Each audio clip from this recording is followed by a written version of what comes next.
Assalamualaikum warahmatullahi wabarakatuh. Perkenalkan, nama saya Syakira Amelia Murdani dari Prodi Manajemen kelas 2024 I dengan NIM 24080574259 dari kelas Agama AI 096. Dan di sini selanjutnya saya akan menjelaskan mengenai hikmah yang telah saya ambil dan pelajari dari ceramah Ustadz Hanan Ataki yang berjudul Libatkan Allah, Raih Keajaiban Hidup. Jadi dalam kehidupan yang penuh dengan tantangan dan ketidakpastian ini, seringkali kita merasa bahwa diri kita sendirilah yang harus menyelesaikan segala masalah. Namun sebenarnya ada loh kekuatan yang jauh lebih besar yang dapat membantu kita, yaitu Allah SWT. Dan di sini beliau menjelaskan mengenai pentingnya melibatkan Allah dalam setiap aspek kehidupan kita, terutama dalam menghadapi kesulitan. Dan marilah kita untuk merenungkan kembali hakikat kehidupan manusia sebagai makhluk yang penuh keterbatasan.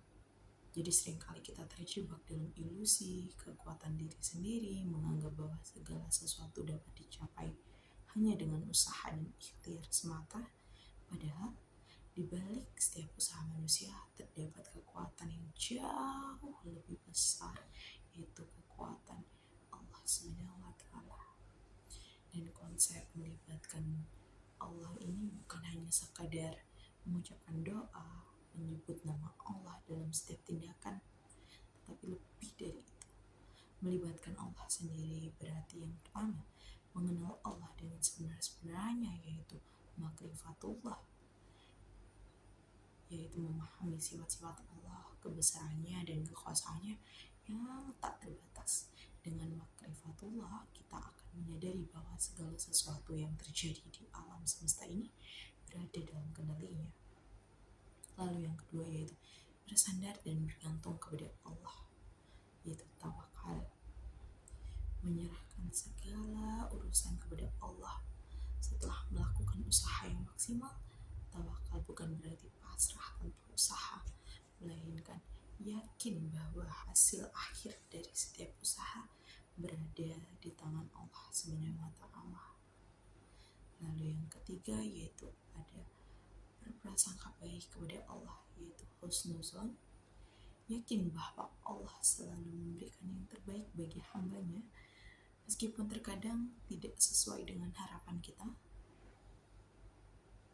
Yang keempat yaitu ada berdoa dengan penuh keyakinan. Jadi kita harus memohon kepada Allah dengan hati yang tulus, yakin bahwa Allah akan mengabulkan dan menjawab doa-doa kita.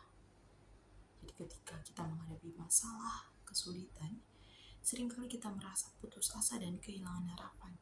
Padahal saat itulah kita seharusnya lebih mendekatkan diri kepada Allah SWT. Dalam keadaan sulit, kita akan menyadari bahwa kekuatan manusia sangatlah terbatas dan hanya Allah SWT yang mampu memberikan pertolongan. Dan di sini beliau, Ustadz Hanan Ataki, juga memberikan contoh seperti kisah Nabi Yusuf alaihissalam dan kisah 3 orang yang dikurung di dalam gua adalah bukti nyata bahwa Allah selalu memberikan jalan keluar bagi hamba-hambanya yang beriman dan berserah diri. Kisah-kisah tersebut mengajarkan kepada kita semua untuk tidak pernah putus asa dari rahmat Allah dan untuk selalu yakin bahwa Allah akan memberikan pertolongan di saat yang tepat. Jadi kesimpulan yang saya ambil dari ceramah beliau yaitu dalam menghadapi keterbatasan manusiawi dan kompleksitas kehidupan, kita perlu secara aktif melibatkan Allah SWT dalam setiap aspek kehidupan, menyadari ketergantungan kita sepenuhnya kepada Allah SWT, memelihara prasangka baik, serta selalu memanjatkan doa dengan keyakinan yang mendalam. Dan dengan demikian kita akan mampu merasakan kehadirannya yang nyata dan menemukan jalan keluar dari setiap kesulitan yang telah kita hadapi dan meraih keajaiban dalam hidup ini. Karena sesungguhnya hanya Allah SWT yang memiliki kekuasaan yang mutlak atas segala sesuatu dan senantiasa memberikan pertolongan kepada hambanya yang beriman dan berserah